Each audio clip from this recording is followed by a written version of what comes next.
But one thing you can't argue about is his ability to win at Mizzou Arena, where he's an incredible 42-2, looking to make it 4. Now this is Missouri's first trip to Vanderbilt since 1957. That game ended in a 7-7 tie. Neither team completed a forward pass. Now these two teams will do a lot more than that. However, the event staff gave them no response when they asked why they were getting kicked out, and they were escorted down the ramp and out the back of Mizzou Arena. When I asked Gabe Vargas why he liked the game of basketball, he told me it's kind of like chess. You need all these sorts of pieces to make all these moves to get to your final goal.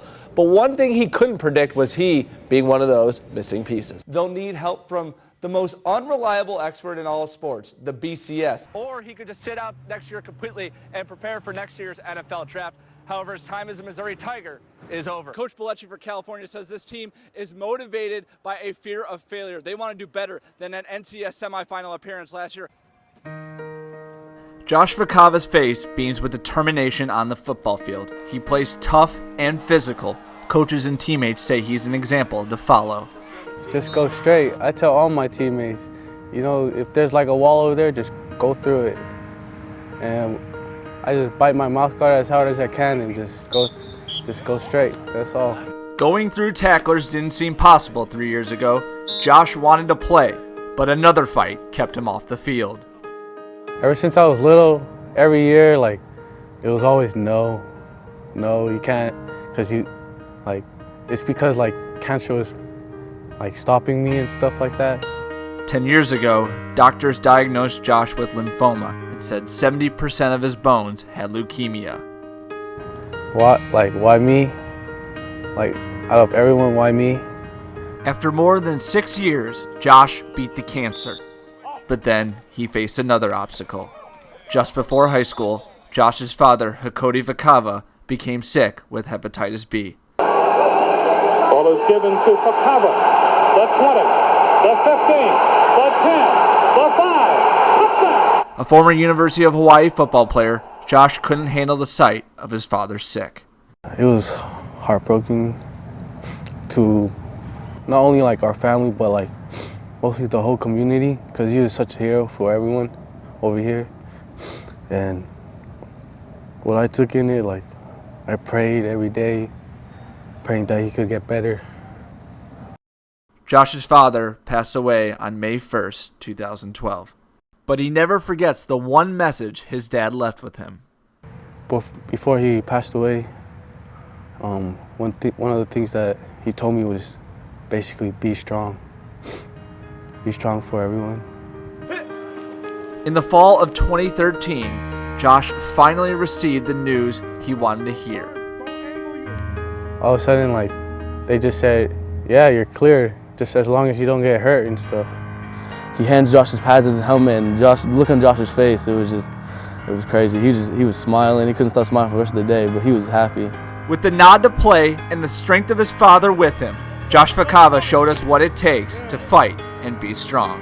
When things get down, what are you going to do? And Josh gets back up and plays a sport that, you know, is probably a sport that people said he shouldn't be playing because of him being sick and, you know, and all that stuff. But I think it's good for him and it's good for everybody else, and it's an inspiration for everybody. Now Josh is a starting running back for the San Mateo Bearcats, leading his team in rushing with better than 110 yards a game.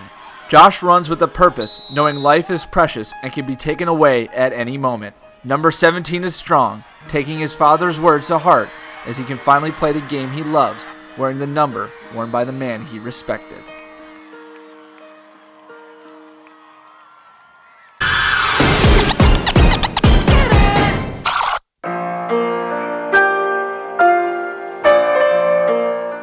The beauty in darkness is so often hard to see unless you look deep inside. Mauricio Rodriguez, a junior at Piedmont Hills, has his share of darkness in his life. But when you look closely, when you listen, you can feel the light illuminating from this talented young man. Want me to tackle you? Black team over here. Mauricio is also the manager of the varsity football team. The team inspired by what Mauricio can do, knowing there is so much limiting his life.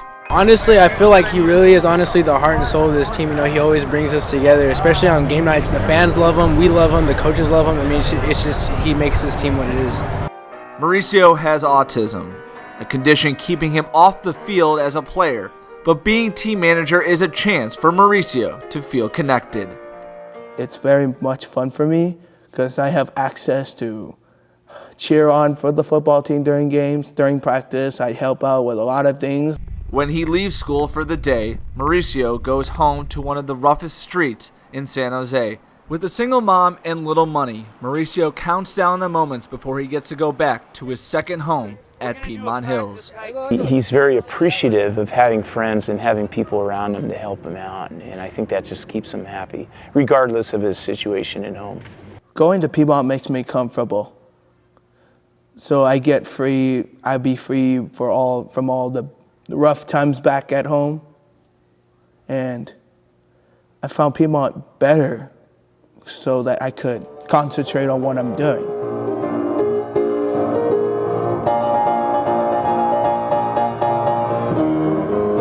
What makes Mauricio comfortable is music, specifically the piano. Mauricio is a musical savant, playing most of his music by ear. Whenever I hear a song, I could play it immediately. Well, it takes like 15, 20, 30 minutes or so just to hear what the melody looks like. He just started playing, I think it was Bohemian Rhapsody by Queen. And it was amazing. I just was like this the whole time. Over time, Mauricio has learned to read sheet music, but he says either way works for him. In our class situation, he'll hear other people playing something, and then when it's his turn, he can already do it because he's maybe heard other people play it or maybe heard me play it. It's really a gift for musicians to be able to do it that quickly and with very little error. Through the perilous. And yes, Mauricio is also a singer. Not holding back, no fear or anxiety, and that's the way Mauricio rolls. Music, like I said, music can be easy, hard, tough, difficult, even complicated. I've really enjoyed being mentally challenged by this. Through the love of music and the support of his team, Mauricio's life is a little bit brighter. His life shining with every song.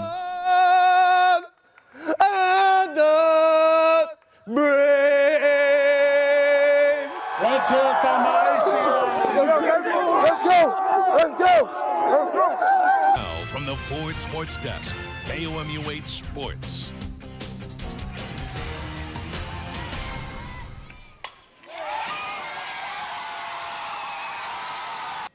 All right, more on that crazy finish in a moment. Wild day in Missouri sports. So first of basketball, Kim Anderson is a legend in the state of Missouri. Born in Sedalia, he played under Norm Stewart at Missouri where he won the 1977 Big 8 Player of the Year with the Tigers. Now he's the head coach of the Central Missouri Mules, who today played for the Division II championship against West Liberty. Mules looking for their first title since 1984. We pick it up first half. Central Missouri's Dylan Deck, he hits the turnaround jumper, part of a 9-0 run for the Mules. Later on, it's TJ White with the steal and the layup at the other end. Central Missouri up by 2. But West Liberty would respond. Seeger Bonifant with a 3 of his own. Hilltoppers up 1. Then it's Cedric Harris. He hits the mid-range jumper, giving West Liberty a 9-point lead. That would be the biggest lead of the game, but back come the Mules. First, it's Jordan Epps knocking it down from 3 from the left wing.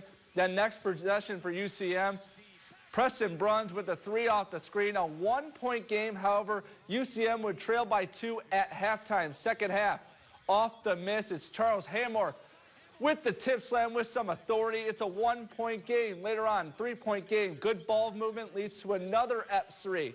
He finished with 11 points, game tied at 60. 7 minutes ago, KC native Dalen Robinson, he hits the 3, and the Mules were up by 3 after that, but West Liberty would respond. Cedric Harris, he hits the long-range shot, game tied at 68, but Robinson feeling it. He hits another 3. The senior finished with a game-high 21 points. Anderson just loving it, now a 2-point game, but Hamork puts the game on ice with a 3, and the Central Missouri Mules end their championship drought. They win it 84-77. And head coach Kim Anderson, well, he is just in a state of disbelief. What I just said, did we win? Oh, great job, man. What a great game. Great defensive play at the end, which we talked about at halftime. We had to do a better job. No, I can't believe we're national champions. All right, back to the chaos at University Field. Last night, the Missouri Tiger softball team used an 8-run third inning to defeat the Georgia Bulldogs. Today, a little different. Going down to the final at-bat. To University Field we go. Casey Single, the freshman on the mound for the Tigers. Bottom of the first, 2 runners on for Mizzou, and Mackenzie Sykes slashes one through the right side. That brings home Angela Randazzo, and it was 1-0 Missouri. More from Sykes later. Bottom of the second, runner on second for Mizzou. Sammy Fagan singles one up the middle. That brings in Taylor Gadbois, 2-0 Mizzou. Move forward to the top of the third. Georgia's Paige Wilson hits one to deep right center. That's good enough for a 2-run homer, and that ties things up at 2.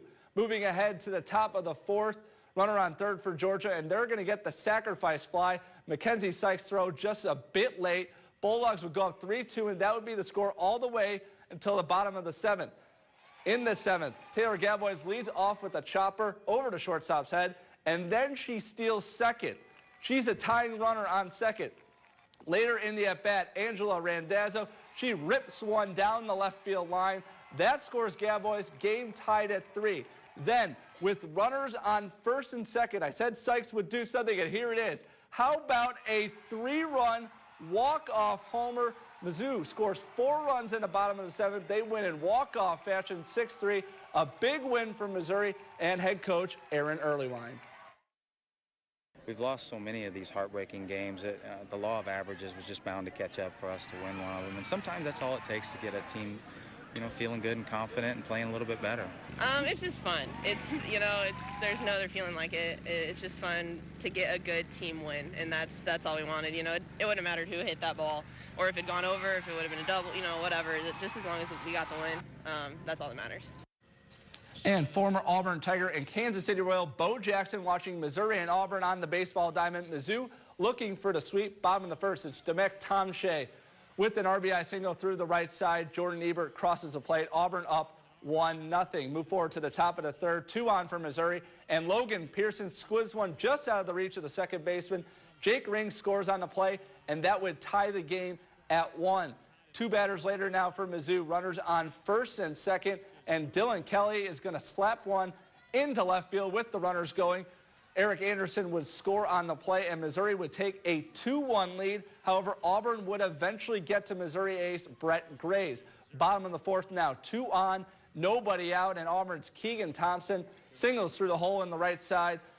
Blake Austin would score, game tied at 2. Now 2 batters later, J.J. Schaefer for Auburn. He's going to bloop one into right. That would score Daniel Robert. And Auburn had a 3-2 lead. Now, next batter, Mizzou looking to get out of the inning, and this looks like to be a double play ball, but it goes directly off Graves. Shortstop has no play. Everyone's safe. Auburn up 4-2. They would add 3 more in the 6th and defeat Missouri 7-3. However, Mizzou gets the series win, taking 2 of 3 from Auburn. And that's going to do it for sports.